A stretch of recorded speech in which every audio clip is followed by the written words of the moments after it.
আমাদের আগের দিনের টাইম এন্ড ওয়ার্কের পিডিএফ এর কিছু কোয়েশ্চেন বাকি ছিল, সেই কোয়েশ্চেনগুলো আমরা একবার দেখে নিই।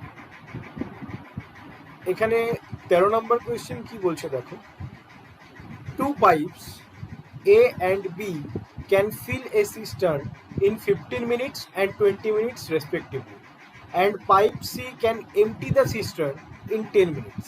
মানে এখানে বলতে চাইছে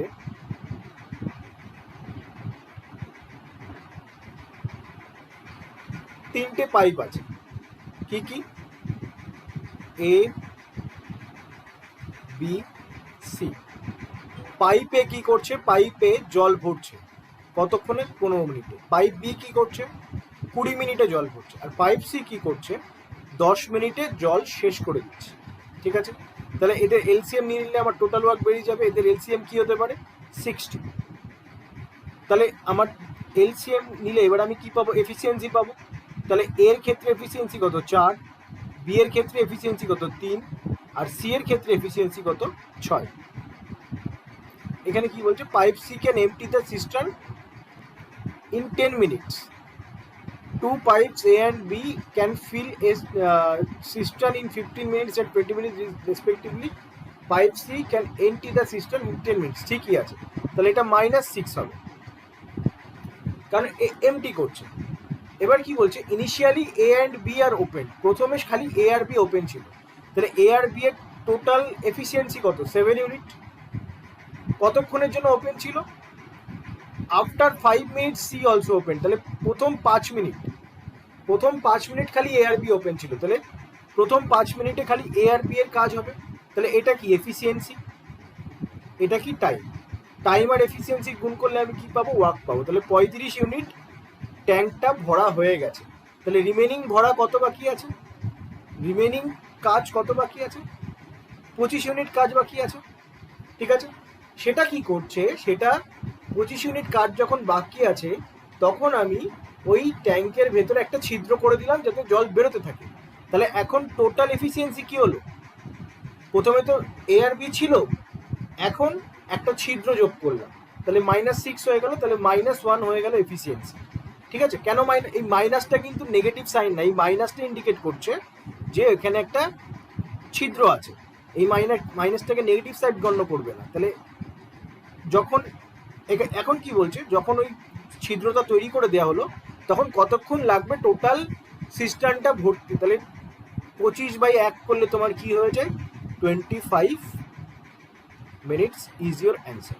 তাহলে এখানে আমার option A is my answer, 25 minutes. বোঝা গেছে, এখানে 25/1 হচ্ছে কারণ এটা তোমার ভরছে, যদি খালি মাইনাস থাকতো তাহলে জল ভরতো না, জল বেরিয়েই থাকতো, জল ওই ট্যাঙ্কিতে কোনোদিনও ভর্তি হতো না, কোনোদিনও ট্যাঙ্কিটা ফুল হতো না। এখানে +1 হবে, +1 এর মানে হচ্ছে জল ভরছে, বেরোচ্ছে, কিন্তু জল ভরার পরিমাণটা জল বেরোনোর থেকে বেশি, তার জন্য আস্তে আস্তে ভরছে। তাহলে কতক্ষণে ট্যাঙ্কটা ফুল হয়ে যাবে, 25 মিনিটে ট্যাঙ্কটা ফুল হয়ে যাবে। বোঝা গেছে, দেখো আমাদের নেক্সট কোয়েশ্চেন কি বলছে, pipe A alone and pipe B alone can fill a tank in 12 minutes and 18 minutes respectively. তাহলে পাইপ A আর B, পাইপ A কতক্ষণে পূরণ করে, 12 মিনিটে, পাইপ B 18 মিনিটে। এদের এলসিএম কি, 36। তাহলে এর এফিসিয়েন্সি কি হয়ে যাবে, এটা হয়ে যাবে 3, এটা হয়ে যাবে 2। ঠিক আছে, এবার কি বলেছে, pipe A and B together started to fill the tank and after 5 minutes. এই যে আফটার 5 মিনিটস যখনই তুমি পড়লে, তার মানে 5 মিনিটের আগে পর্যন্ত এ আর বি একসঙ্গে কাজ করেছে। তাহলে এ আর বি যদি একসঙ্গে কাজ করে থাকে তাদের কম্বাইন এফিসিয়েন্সি কি হয়ে যাবে, তাদের কম্বাইন এফিসিয়েন্সি হয়ে যাবে 5 ইউনিট। কতক্ষণ কাজ করেছে, 5 মিনিট, 5 মিনিটটা কি টাইম, তাহলে এফিসিয়েন্সি গুণ টাইম করলে আমি কি পাই, ওয়ার্ক। তাহলে অলরেডি 25 ইউনিট কাজ হয়ে গেছে, 25 ইউনিট কাজ ডান।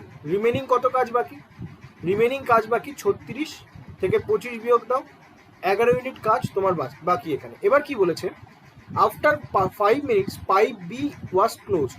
5 মিনিট পরে পাইপ বিটা বন্ধ করে দেওয়া হলো, তাহলে 5 মিনিট পরে খালি কে চলছে, পাইপ এ চলছে। তাহলে what is the time taken by pipe A to fill the remaining tank, কত সময় লাগবে যে পাইপ এ রিমেনিং ট্যাঙ্কটাকে পূরণ করে দিতে পারবে। তাহলে 11 ইউনিট কাজ বাকি আছে, পাইপ এ 3 ইউনিট করে ভরছে, তাহলে তোমার কতক্ষণ সময় লাগবে, 11/3 করলে তোমার কত আসে, 9, 3 2/3, 3/2/3 ইজ ইউর অ্যান্সার, 3/2/3। তাহলে option D is your answer. তাহলে রিমেনিং ওয়ার্ক করতে এখানে লিখে দিচ্ছি 3/2/3। তাহলে রিমেনিং ওয়ার্ক এ 3/2/3 মিনিটে কমপ্লিট করে দেবে। বোঝা গেছে? বুঝতে পেরেছো বাকিরা? দেখুন, হ্যাঁ আমারই ভুল। পরেরটা দেখো, X can do a work in 6 days, Y can do it in 8 days, Z can do it is 12 days। তাহলে 6, 8, 12, এলসিএম কি হবে? এলসিএম হবে 24। তাহলে 4 6 24, 3 8 24, 12 2 24। ঠিক আছে? If x starts the work and মানে if x starts the work and x y z work on alternate days, মানে পরপর কাজ করছে, একদিন x একদিন y একদিন z, then in how many days work will be completed? তাহলে প্রথম দিন কে কাজ করছে? এটা একদিন, 2 দিন, 3 দিন এরকম করে কাজ হচ্ছে। প্রথম দিন কাজ করছে x, তারপরের দিন y, তারপরের দিন z। তাহলে 3 দিনে কত ইউনিট কাজ হচ্ছে? 3 দিনে কাজ হচ্ছে 9 ইউনিট। তাহলে আমার টোটাল ওয়ার্ক কত? টোটাল ওয়ার্কের নিয়ারেস্টে যেতে হবে, but not more than total work. Total ওয়ার্কের বেশি যাওয়া যাবে না, কিন্তু টোটাল ওয়ার্কের নিয়ারেস্ট কমে যেতে পারবো। তাহলে নিয়ারেস্ট কম কি আছে? মাল্টিপল, 9 এর মাল্টিপল কি আছে? 18। তাহলে 18 ইউনিট কাজ হলে তখন আমার সময় লাগছে কত? 6 দিন। ঠিক আছে? পরের দিন আবার কে কাজ করবে? পরের দিন আবার এক্স কাজ করবে, কারণ এখানে তোমার 3-এর পেয়ারে পেয়ারে যাচ্ছে। প্রথম দিন এক্স, তারপরের দিন ওয়াই, তারপরের দিন জেড, আবার তারপরের দিন এক্স, তারপরের দিন ওয়াই, তারপরের দিন জেড। তাহলে 6 দিন পরে আবার তোমার এক্স কাজ করবে। এক্স তাহলে তখন হয়ে যাবে 7 দিন। 7 দিনের বেলায় এক্স কত ইউনিট করে কাজ করছে? Per day 4 unit. তাহলে 18-র সঙ্গে 4 যোগ করে দাও, কত পাচ্ছ? 22 ইউনিট। তাহলে 7 দিনে কত হচ্ছে তোমার? 22 ইউনিট। ঠিক আছে? এইবার কি বলেছে? এই পরের দিন কে কাজ করবে? পরের দিন তো ওয়াই কাজ করবে, কারণ আমাকে তো 24 ইউনিট পর্যন্ত নিয়ে যেতে হবে। পরের দিন যদি ওয়াই কাজ করে, ওয়াই দেখো কত ইউনিট কাজ করে? 3 ইউনিট। তাহলে আমি বলতে পারি, কিন্তু আমার 3 ইউনিট যদি আমি অ্যাড করি, 22-এর সঙ্গে যদি 3 অ্যাড করে দিই ডাইরেক্ট, তাহলে আমার 25 চলে আসছে। এক বেশি হয়ে যাচ্ছে কাজ। কাজ তো আমার সেম আছে, কাজ তো আমার বাড়ছে না। তাহলে কি করতে হবে? 3 ইউনিট কাজ করে ওয়াই কত দিনে? 1 দিনে। রিমেনিং কত বাকি আছে? 2 ইউনিট বাকি আছে, রিমেনিং 2 ইউনিট। তাহলে 2 ইউনিট কাজ করবে কত দিনে? এটা 1 কিন্তু, হ্যাঁ 2 ইউনিট কাজ করবে তোমার 2/3 দিনে। 2 ইউনিট কাজ করবে তোমার 2/3 দিনে। তাহলে নেক্সট যে কাজটা হবে সেটা 7/2/3 দিনে টোটাল কাজটা কমপ্লিট হয়ে যাবে। বোঝা গেছে? তাহলে আমার এখানে অ্যান্সার 7/2/3, অপশন বি। দেখো আমাদের নেক্সট কোয়েশ্চেন কি বলছে? A contract is to be completed in 56 days and 104 men were set to work। মানে এটা তোমার ইমাজিনারি, তুমি ভেবে রেখেছো তুমি তোমার বাড়ি তৈরি করছো। ঠিক আছে? এবার বাড়ি তৈরি করার জন্য তোমাকে একটা অ্যাপ্রক্সিমেট হিসাব দিল, তো আপনার 56 দিন সময় লাগবে। 104 জন আমি আপনাকে লোক দেবো, 56 দিনের ভেতরে 104 জন লোক 56 দিনের ভেতরে আপনার বাড়িটা তৈরি করে দেবে। তাহলে এটা হয়ে গেল কি তোমার টোটাল ওয়ার্ক। এটা তুমি ছেড়ে দাও, এটা তোমার ইমাজিনারি ফাংশন। এবার রিয়ালিটিতে আসো। ইচ ওয়ার্কিং ফর 8 hours, মানে প্রত্যেকের ওয়ার্কিং আওয়ার 8। ঠিক আছে? এবার রিয়ালিটিতে আসো। After 30 days 2/5 of the work is finished. তার মানে 30 দিন হয়ে গেছে। এটা ডে, এটা মেন। 30 দিন হয়ে গেছে। 30 দিনে তোমার কতটা কাজ করেছে? 30 দিনে তোমার কতজন মেন কাজ করেছে? 104 জন মেনই কাজ করেছে। কতটা কাজ হয়ে গেছে? 2/5 ইউনিট কাজ কমপ্লিট। তাহলে কাজ বাকি আছে কত? 1/2/5 করে দাও, তাহলে কত পাচ্ছ? 3/5 ইউনিট কাজ বাকি আছে, তাই তো? তাহলে এইবার কি বলছে? How many additional main may be employed so that the work may be completed on time. মানে তোমাকে কাজটা 56 দিনের ভেতরেই শেষ করতে হবে। তাহলে অলরেডি 30 দিন হয়ে গেছে, তাহলে বাকি আছে কত দিন? 26 দিন। এবার 26 দিনে শেষ করতে গেলে তোমার কিছু অ্যাডিশনাল মেন লাগবে। অ্যাডিশনাল মেন তো তুমি কত লাগবে জানো না, তার জন্য তুমি এক্স লিখে দাও। আর রিমেনিং ওয়ার্ক কত বাকি আছে? 3/5। প্রথম ইকুয়েশন, দ্বিতীয় ইকুয়েশন, দুটোকে বাই করে দাও, দুটোকে বাই করে দাও। ঠিক আছে? তাহলে এখানে কি হচ্ছে? সরি, এখানে আমি ভুল করে প্লাস চিহ্ন দিয়ে দিচ্ছি। ডেজের সঙ্গে মেন গুণ হবে, তাহলেই তো ওয়ার্ক বেরোবে। ডেজের সঙ্গে মেন গুণ হলেই তো ওয়ার্ক বেরোবে। এখানেও যেমন ডেজের সঙ্গে আমি মেন গুণ করেছি, এখানেও ডেজের সঙ্গে মেন গুণ করলে ওয়ার্ক বেরোবে। মেন মিনস এফিসিয়েন্সি, আর কিছুই না। তাহলে এই 5 কেটে গেল, 26 দিয়ে 104কে 4 ঘর, 2 দিয়ে 4কে 2 ঘর। তাহলে তুমি দেখছো উপরে কত থাকছে, 60/x ইকুয়ালস টু 1/3। তাহলে টোটাল মেন তোমার পরবর্তী ক্ষেত্রে টোটাল মেন লাগছে কত, 180 জন। তার ভেতরে 104 জন আগের থেকে এমপ্লয়েড ছিল, তাহলে নতুন এমপ্লয়েড কত বেরোলো, 76 মেন তোমার নতুন এমপ্লয়েড। তাহলে তোমার অ্যান্সার কি, 76। তাহলে নতুন এমপ্লয়েডমেন্ট তোমার কত আসলো, 76। বোঝা গেছে? নেক্সট কোয়েশ্চেন দেখো কি বলছে, A alone can finish a job in 12 days, B alone can finish the job in 20 days। তাহলে 12 A করছে 12 দিনে, B করছে 20 দিনে, LCM 60, টোটাল ওয়ার্ক এটা। তাহলে এফিসিয়েন্সি কত বেরিয়ে গেল, 5 আর 3। ঠিক আছে, if they work together and finished it, then the share of A in total wages of 100 is what? এবার ওয়েজেসটা কি হয়, ওয়েজেসটা মেনলি ওয়ার্কের রেশিওতে ডিভাইড হয়। ওয়েজেসটা ওয়ার্কের রেশিওতে ডিভাইড হয়, আর ওয়ার্ক মানে কি, ডে ইন্টু এফিসিয়েন্সি। এবার মাথায় রাখবে, যদি ডেজ সেম থাকে, যদি দুজনে একসঙ্গে কাজ করে, এখানে কি বলেছে, দে ওয়ার্ক টুগেদার, তার মানে তারা সমান সময় পর্যন্ত কাজ করেছে, তার মানে ডেজ তোমার কনস্ট্যান্ট। যখনই ডেজ কনস্ট্যান্ট তখন আমি বুঝতে হবে ওয়েজেস এফিসিয়েন্সি রেশিওতে তোমার ডিভাইড হচ্ছে। কিন্তু যদি ডেজ কনস্ট্যান্ট না হয় তখন সেক্ষেত্রে বলতে হবে ডেজ ইন্টু এফিসিয়েন্সি রেশিওতে বিভক্ত হচ্ছে। আমি যদি তোমাকে একটা এক্সাম্পল দিই, এখানে আমি ধরো বললাম যে তুমি বাড়ি তৈরি করছো, তোমার দুটো ওয়ার্কার তুমি নিয়েছো, ঠিক আছে।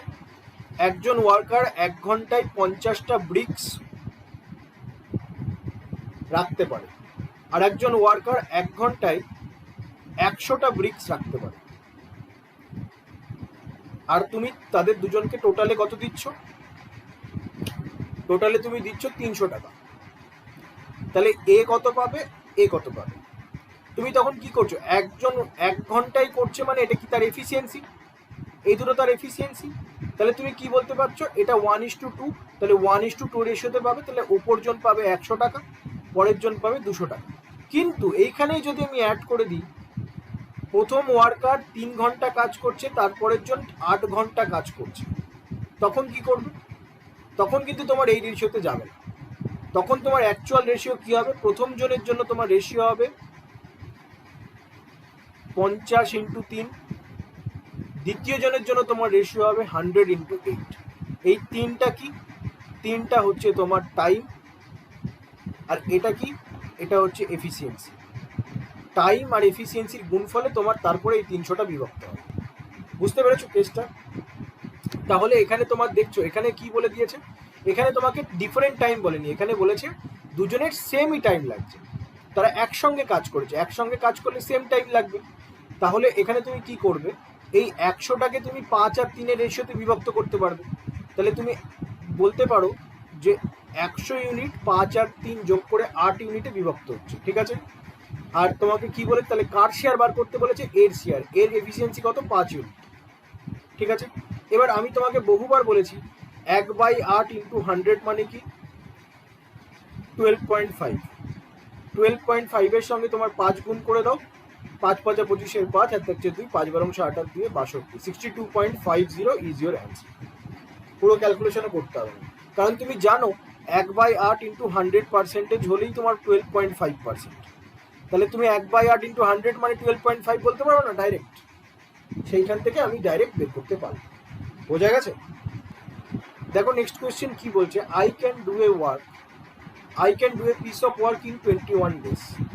Devil who is chasing me is 40% more efficient than me. তাহলে একদিকে ডেভিল আছে, একদিকে আমি আছি, মি।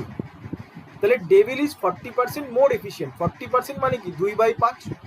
তাহলে ডেভিল 5 + 2 7 ইউনিট, এর ডেভিলের এফিসিয়েন্সি 60 ইউনিট, আমার এফিসিয়েন্সি কত, 5 ইউনিট। তাহলে আমার টাইম কত, আমার টাইম হয়ে যাবে 7 ইউনিট, ডেভিলের টাইম লাগবে হচ্ছে 5 ইউনিট। এবার আমার টোটাল কত ডেজে আমি একা কাজটা করতে পারি, 21 দিন। তাহলে আমার যদি 21 দিন লাগে, তাহলে ডেভিলের কত দিন লাগবে, 15 দিন, ঠিক আছে। এইবার কি বলেছে, then in how many days the works get completed when the devil and me both are working simultaneously. কতদিনে কাজটা সম্পন্ন হবে যখন ডেভিল আর আমি একসঙ্গে কাজটা করবো। তাহলে আমার টোটাল ওয়ার্ক বের করতে হবে। টোটাল ওয়ার্ক এদের দুজনের এলসিএম নিয়ে নাও। 15 আর 21-এর এলসিএম তুমি আরামসে বলতে পারবে 105। তাহলে 105 বাই আমার এখানে কি বলেছে, ডেভিল আর আমাকে একসঙ্গে কাজ করতে বলছে। তাহলে ডেভিল আর আমাকে একসঙ্গে কাজ করলে আমাদের দুজনের এফিসিয়েন্সি কি হয়ে যাবে, যোগ হয়ে যাবে। তাহলে 105/12। তাহলে এবার তুমি খেলো 8×12 = 96। 8×96 করলে 9 ঘর থাকে, তাহলে 9/12। 3 দিয়ে কেটে দাও, 3 3 9, 3 4 12। তাহলে 8 পূর্ণ 3/4 ইজ ইউর অ্যান্সার। বোঝা গেছে? বুঝতে পেরেছো? পরেরটা দেখো কি বলছে, A and B can do a piece of work in 30 days। ঠিক আছে, আমি জানি এই কোয়েশ্চেনগুলো ইজি, কিন্তু কি করে পরীক্ষাতে অল্প টাইমে করবো সেটা আমি জাস্ট দেখাচ্ছি। বি প্লাস ই 24 দিন, এগুলো আমি কিচ্ছু লিখতে যাবো না পরীক্ষাতে, আমি ডাইরেক্ট যেভাবে পরীক্ষাতে 20 দিন। ঠিক আছে, সি প্লাসে আমার কত, 20 দিন। তাহলে আমার এলসিএম কত হবে, এলসিএম হয়ে যাবে আমার 120। কেন আমি 120 বলছি, কারণ আমি জানি 5 24 120, আর 120 দিয়ে 20 আর 30-কে হামেশাই যাবে। তাহলে এখানে 4, এখানে 5, এখানে 6। তাহলে A B plus B C plus C A যোগ করলে আমার কি হয়ে যাবে, 2 × A plus B plus C. এই A plus B plus C এর কম্বাইন এফিসিয়েন্সি কত, এখানে তোমার তিনটের যোগফল কত, 4 আর 5 9 6 15। 15/2, 2 দিয়ে কেটে দাও, 7.5। তাহলে 7.5 ইউনিট হচ্ছে তোমার কম্বাইন এফিসিয়েন্সি। এবার আমাকে কি বলেছে, they work all together for 10 days, মানে তাদের কম্বাইন এফিসিয়েন্সি তো 7.5। তাহলে 7.5 ইউনিট কাজ করেছে সবাই মিলে কতদিন, 10 দিন। তাহলে কত ইউনিট কাজ হয়ে গেল, 75 ইউনিট কাজ হয়ে গেল। বাকি আছে কত কাজ, 120 দিয়ে 75 বাদ দাও, 5 ঘর 7 আর 8 4 ঘর, 45 ইউনিট কাজ তোমার বাকি আছে। Then B and C leaves, তারপরে বি আর সি ছেড়ে চলে গেল। How many days more will A take to finish the work, কতদিনে এ রিমেনিং কাজটা শেষ করবে। তাহলে বিআরসি যদি ছেড়ে চলে যায়, তাহলে বিআরসি ছেড়ে চলে গেলে কে থাকে, এ থাকে।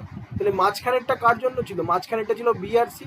তাহলে 7.5 থেকে তুমি এখানে 2.5 বিয়োগ দিলে তোমার কত থাকছে, 2.5। তাহলে 2.5 এখানে 50টা উপরে তুলে দাও। তাহলে 25 দিয়ে যদি তুমি কাটো, 25 দিয়ে কাটলে 25 × 25 0 2, তাহলে 18। কেন 18, কারণ 8 25-এ 200। তাহলে তোমার 18 ডেজ মোর লাগবে কার, 18 ডেজ বেশি লাগবে কাজটা শেষ করতে এ। তাহলে আমার অ্যান্সার কি হয়ে যাবে, 18। পরীক্ষার সময় এইভাবে করবে, এইগুলো আলতু ফালতু কিচ্ছু লিখতে যাবে, এগুলো সব মাথার ভেতরে কাজ করবে। বোঝা গেছে? আর এই ধরনের ক্ষেত্রে তুমি কি করবে বলো তো, তোমার এই ফ্র্যাকশনটাকে অলওয়েজ তুমি পয়েন্টে কনভার্ট করবে, কারণ ফ্র্যাকশনে রাখলে তোমার ক্যালকুলেশন করতে আরো অসুবিধা হবে। বুঝতে পেরেছো আমার কথা? দেখো কি বলছে, if pipe A can fill a tank 3 times more faster than বি। তাহলে এ আর বি এর রেশিও বার করে নাও আগে, ভালো করে পড়বে। 3 times more faster, তাহলে বি যদি 1 হয় তাহলে এ রেশিও কত হবে, 4। ঠিক আছে, and both pipes together can fill the tank in 4 hours 48 minutes।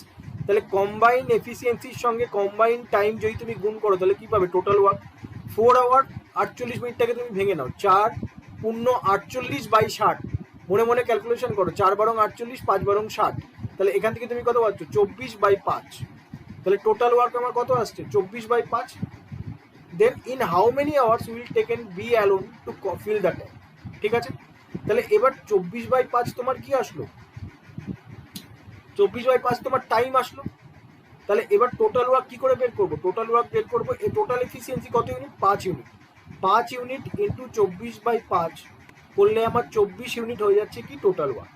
ঠিক আছে, এবার আমাকে কি বলছে, বি একা কতক্ষণে ফিল আপ করতে পারবে, বি এর এফিসিয়েন্সি কত, 1 বাই 1 করে দাও।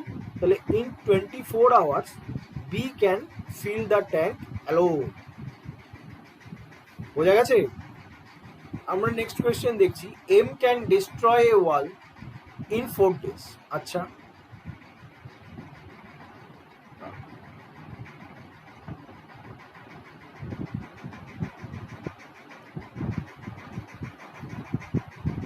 তাহলে কি বলছে, M can destroy a world in 4 days while n can destroy in 5 days. Efficiency করো 20, 5, 4. Both started the work together and n left after 2 days. 2 দিন পরে n ছেড়ে চলে যায়, তাহলে 2 দিন পর্যন্ত দুজনে একসঙ্গে কাজ করেছে, তাহলে দুইজনের একসঙ্গে এফিসিয়েন্সি কত, 9 ইউনিট। 2 দিন কাজ করেছে, 18 ইউনিট কাজ তোমার হয়ে গেছে, বাকি আছে কত, রিমেনিং ওয়ার্ক বাকি আছে 2 ইউনিট। এবার কি বলেছে, in how many days the wall will be destroyed completely, পুরো ওয়ালটা কতক্ষণে, মানে পুরো ওয়ালটা কত সময়ে তোমার পুরো ওয়ালটা ডিস্ট্রয় হয়ে যায়, ঠিক আছে। রিমেনিং ওয়ার্ক কত বাকি আছে, 2 ইউনিট। আর তোমার এখন এন যদি ছেড়ে চলে যায় তাহলে কাজ করছে কে, কাজ করছে তোমার এম, তাহলে রিমেনিং ওয়ার্ক হচ্ছে 2/5। তাহলে টোটাল সময় চাইছে, দেখো টোটাল টাইম চাইছে, এন যতক্ষণ ছিল ততক্ষণ 2 দিন কাজ করেছে, আর তারপরে এন চলে যাওয়ার পরে 2/5 দিন সময় লেগেছে। তাহলে আমার টোটাল টাইম কত, 2 পূর্ণ 2/5 ডেজ। বোঝা গেছে? দেখো এখানে কি বলেছে, 4 men and 3 children completes a project for 600 in 3 days. If a man completed the same project for 15 days, find the daily wage of a man. একটা লোকের ডেইলি ওয়েজ বার করতে বলেছে। তাহলে আমাকে এখানে কি বলেছে, 4 men 3 children কতদিন কাজ করছে, 3 দিন কাজ করছে, আর সেম কাজ কে করছে, একজন মেন কতদিনে করছে, 15 দিনে করছে। তাহলে আমি এখান থেকে বলতে পারি যে এই 4mটা যদি এই দিকে চলে যায় তাহলে বলতে পারি যে m ইকুয়ালস টু 3c, মানে একজন মেন 3 জন চিলড্রেনের সমান। তাহলে এখানে আমার কি ছিল, 4 men আর 3 children, তাহলে আমি বলতে পারি 4 জন মেন প্লাস একজন মেন। 3 childrenের জায়গায় কে বসলো, একজন মেন। কাজ কত দিনে করছে, 3 দিনে করছে, 3 দিনে করছে, পাচ্ছে কত, 600 টাকা। তাহলে 5m ইন্টু 3 ইকুয়ালস টু 600। তাহলে 3 দিয়ে কাটো 200, 5 দিয়ে কাটো 40, তার মানে একজন মেন কত টাকা পাবে, 40 টাকা পাবে। বোঝা গেছে? কি বলছে দেখো, ABC can do a piece of work in 12 days, 8 days and 20 days. তাহলে 12, 8 আর 20 দিন, তাহলে 12, 8, 20 এলসিএম কি হবে, 12, 8 আর 20 এলসিএম 20 দিয়ে যদি তুমি দেখো তাহলে 120 এলসিএম হবে, 120 টোটাল ওয়ার্ক। তাহলে 12-র জন্য 10, 8-এর জন্য 15, 20-র জন্য 6, ঠিক আছে। এবার কি বলছি, এটা সবাই একসঙ্গে কাজ করছে, working together. If the total wage earned by them is 930, মানে এদের 3 জনের এফিসিয়েন্সির যোগফল কত, 930। এদের 3 জনের এফিসিয়েন্সির যোগফল কত, 21 আর 10 এ 31, 31 ইউনিটের ভ্যালু কত, 930, 1 ইউনিটের ভ্যালু কত, 30। Find the wage of C is how much more or less than wage of A. Wage of C wage of A থেকে কত কম বেশি। তাহলে C কি, C হচ্ছে তোমার 6, A হচ্ছে তোমার 4, কত কম বেশি, 4 ইউনিট কম বেশি। তাহলে 30 গুণ 4 ইকুয়ালস টু 120 লেস। বোঝা গেছে? দেখো নেক্সট কোয়েশ্চেন আমাদের কি বলছে, a water tank normally takes 9 hours to be filled, মানে একটা ওয়াটার ট্যাঙ্ক নর্মালি যদি ফিল করা হয় তাহলে 9 ঘন্টা সময় লাগে। এবার সেখানে একটা লিক থাকার জন্য, but because of the leak it takes 3 hours মোর। আগে সে 9 ঘন্টা সময় নিত, এখন যেহেতু লিক আছে, আগে খালি পাইপ দিয়ে জল ভরতো, এখন পাইপের সাথে লিকও আছে, লিকের জন্য তাহলে 12 ঘন্টা সময় লাগছে এখন। তাহলে এফিসিয়েন্সি কত এখন, 9 আর 12 এফিসিয়েন্সি কত, 84, সরি 84 টা 72, তাহলে 8 ঘর আর এখানে 6 ঘর, ঠিক আছে। এবার কি বলছে, in how many hours will be needed, তাহলে লিক কতটা আছে, লিক হচ্ছে তোমার -2, 8-এর থেকে 6 বিয়োগ দিলে যেটুকুনি থাকবে সেটুকুনি হচ্ছে তোমার leak. In how many hours will be needed to empty the tank by the leak, লিকের দ্বারা পুরো ট্যাঙ্কটাকে এমটি করতে কত সময় লাগবে, 72/2 -2 ইকুয়ালস টু ইন 36 ঘন্টা the leak emptied the full tank. বোঝা গেছে?